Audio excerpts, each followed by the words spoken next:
Welcome to the podcast, everyone. Today we're diving deep into the future of AI, specifically what's happening beyond the big name frontier models. We're talking about the incredible diversity of AI, how models are being created, and how they're integrated into applications. It's a world where, as our source material suggests, every application will be powered by AI, and every country and company will use it. Our insights today come from a fascinating event where Nvidia founder and CEO Jensen Huang set the stage. He emphasized that while frontier AI labs and proprietary models are essential foundations, there's a rich ecosystem beyond them. He even shared a striking statistic. Open models, in aggregate, are already the second largest model in the world, and he believes they'll likely become the largest across all industries and applications. It's not about one model versus another, but a combination of system models. And it sounds like Jensen has a very unique, high bandwidth approach to moderating discussions. He encouraged the CEOs on his panel to talk over each other, saying, "Can we do it just like at my house?"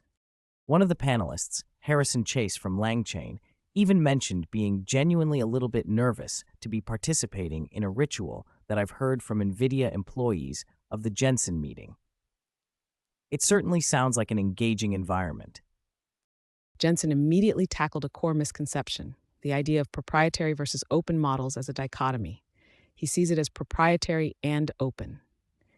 He defined models as technology, much like transistors, which are integrated into products. So while ChatGPT is a product, open models are a technology that companies can then transform into their own products for different industries and domains. The first big question Jensen posed to the panel was about misconceptions regarding large language model companies like OpenAI versus the thriving ecosystem doing incredible work that people might not understand. Harrison Chase from Langchain jumped in, challenging the idea that there are only two types of AI software companies: foundation model builders or application builders. He sees a third type emerging. This third type, he explained, uses the best API level offerings but also does significant modeling work themselves, wrapping everything into the best product for a specific vertical. He highlighted the rise of compound agents that act as co-workers, tackling complex tasks over hours or days by farming out workloads to different models based on their strengths. Arvind Srinivas from Perplexity echoed this, stating that AI isn't just the model, it's the system, the computer. He described Perplexity Computer as an orchestration system for all AI capabilities: multimodal, multi-model, multi-cloud, where models are instruments and sub-agents are musicians. This system, he said, allows users to delegate tasks without worrying about which model is good at what, offering flexibility and avoiding vendor lock-in. He noted that open models excel at cost efficiency, while closed models are strong in orchestration and reasoning. He also introduced the concept of harness engineering as crucial for connecting models to various systems. Michael Truell from the product Cursor added two more misconceptions. First, model companies build an entire end-to-end stack, not just a model. Openness allows others to optimize this whole system. Second, the idea that open models are fundamentally behind the frontier is just an artifact of the time, not an inherent limitation. Misha Laskin from Reflection AI emphasized the speed of progress and how openness is crucial for accelerating AI research. He believes it allows more smart people to access knowledge and tools, especially for post-training, which he sees as a significant area for future compute use. Jensen then elaborated on the evolution of AI, describing three key transitions. First, generative AI, which enabled reasoning, then reasoning itself, and now the third inflection point: agentic systems. He noted that while pre-training used to consume 90% of compute, the future will see most compute dedicated to post-training. Proprietary models might be the best generalists, but specialists, often built on open models, will drive most value. He stressed it's not a tyranny of ors, but about combining strengths. The panelists then shared their observations on what made AI useful at an application level. Misha pointed to AlphaGo, a relatively tiny network that became super intelligent and never stopped learning, showing that solving problems becomes an economic decision with scaled reinforcement learning. Michael highlighted coding as the big story of last year, with agents and end to end automation. He predicts that what worked in coding will proliferate across many other domains this year, leading to a surge in personal productivity agents. Harrison added that many general-purpose agents resemble coding agents, as almost all work can be specified as code. The simple algorithm of an LLM in a loop, calling tools, started working because models improved and harness tricks were learned. Arvind explained that models like R101 and zero 03 became good at native tool calls, using files and command line interfaces. This compaction means a model originally trained for a code execution sandbox can now do almost any knowledge work if tools are available via a CLI. Jensen then brought up OpenClaw, describing it as a big deal that brought agentic systems to the consumer mindset, much like ChatGPT did for LLMs. Misha called models brains without bodies and said OpenClaw effectively gave the brain its limbs, discovering the right morphology for models today. Mira Marathi added that while models provide general capability, unlocking usefulness now requires working on orthogonal capabilities, connecting context and operating within specific data domains. Michael saw OpenClaw as the moment many people beyond professional software engineers witnessed AI transition from merely answering questions to taking action. He expects these personal productivity agents to mature rapidly, handling more complex, longer running tasks. Harrison highlighted three key aspects of OpenClaw: its always-on and proactive nature, which benefits open models due to cost efficiency, the emergence of agent identity, where agents get their own access seats, and their enhanced memory, allowing them to remember interactions and edit their own instructions. Jensen then playfully challenged Harrison from LangChain. If OpenClaw is such a capable open source agent, why do we still need LangChain? Harrison explained that there will be many different agents for various tasks: legal, sales, coding, each powered by different models and requiring customized harnesses with specific tools and capabilities. LangChain provides the tools to easily customize these harnesses for specific verticals. Jensen elaborated, emphasizing that while OpenClaw is a general agent, specialized agents are essential for most work. These specialized agents need to continuously learn within their specific environments, or harnesses, which can differ. He also pointed out that for systems of agents, where work is well understood and needs to be done in a prescribed way, LangChain allows for orchestration, whether in sequence or parallel. Moving to the second panel, Jensen described OpenClaw as the perfect representation of the modern computer, a complete open system with working memory, file system access, task scheduling, and network interaction. He even joked about claw mania in China, with lobsters, agents, consuming millions of tokens and needing jobs that pay more than their token consumption.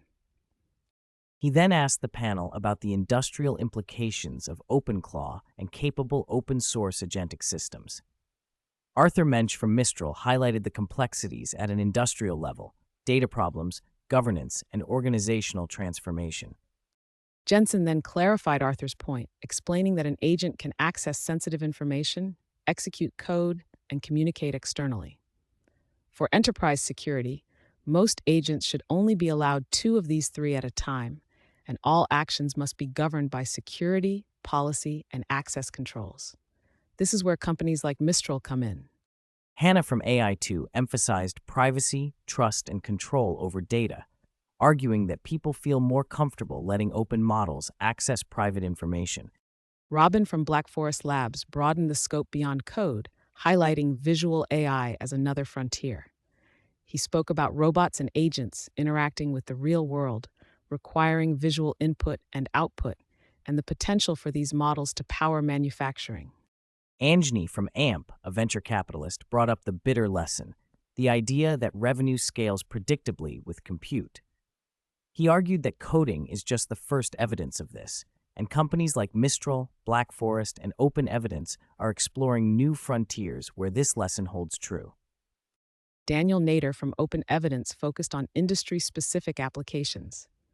He noted that agents excel at multi-step, repetitive, predictable tasks, a paradigm found in every industry, not just coding. He gave the example of healthcare, where agents could automate tasks like writing prior authorization letters and appeals to insurance companies, potentially saving lives by acting while physicians sleep. Jensen then steered the conversation to the criticality of very high-quality open models, emphasizing that 90% of AI's societal enrichment will come from them. Arthur from Mistral provided two main reasons for building AI software on an open model foundation: control and customization. Control ensures resilience and the ability to manage agents deployed within a company. Customization allows for integrating proprietary IP, especially for physical systems and engineering teams, which general purpose models can't fully address. He also added that open models foster cheaper versions of everything, accelerate progress through shared R&D, and ensure fair access to AI globally. Jensen even joked about Arthur's cold start problem with his accent, but noted that the RL is working as the audience got used to him. Daniel from Open Evidence likened large closed models to 800-year-old parents, set in their ways and hard to change. He argued that AI should reflect the specialized nature of society, with specialized agents for different roles, like a CEO versus a general counsel, or a cardiologist versus a neurologist. Open models provide the foundation to train these specialized digital twins. Hannah from AI2 highlighted the importance of releasing different parts of the model development cycle, data, weights, infrastructure, to enable infinite customization and accelerate research across academia and nonprofits. Robin from Black Force Labs boldly stated that open models are strictly better than closed models, promoting innovation, research, and competition. He encouraged researchers to contribute to open models, even if they feel overwhelmed by frontier labs. Jensen interjected, predicting that even companies with proprietary crown jewel models will surround them with open models as part of their agentic systems, especially in areas like visual intelligence. Anjani from AMP offered a nuanced perspective, agreeing that open models are extraordinary for mission-critical applications. He stressed that for high-stakes situations like healthcare or defense, trust is paramount, and open systems allow for introspection and risk management that closed systems don't.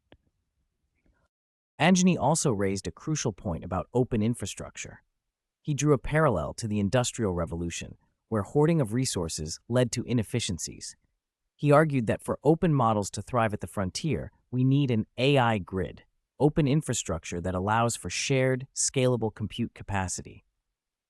Jensen concluded by emphasizing the importance of an AI factory foundry concept to ensure compute is available for companies of all sizes and researchers. He reiterated the two inflections, the era of agentic systems, exemplified by OpenClaw, and the convergence of capable models with these systems to create impactful enterprise solutions across industries like healthcare, visual intelligence, and robotics. This year, he believes, will mark an inflection point where real business economics take off, moving beyond questions of ROI to seeing tangible impact, especially as coding expands to mean the codifying of all business processes and rules of work. What an incredible discussion, Tara. It really paints a picture of a dynamic, evolving AI landscape. Absolutely, Alex. It's clear that the future of AI is not just about bigger models, but about smarter systems, specialized agents, and a thriving open ecosystem driving innovation across every sector.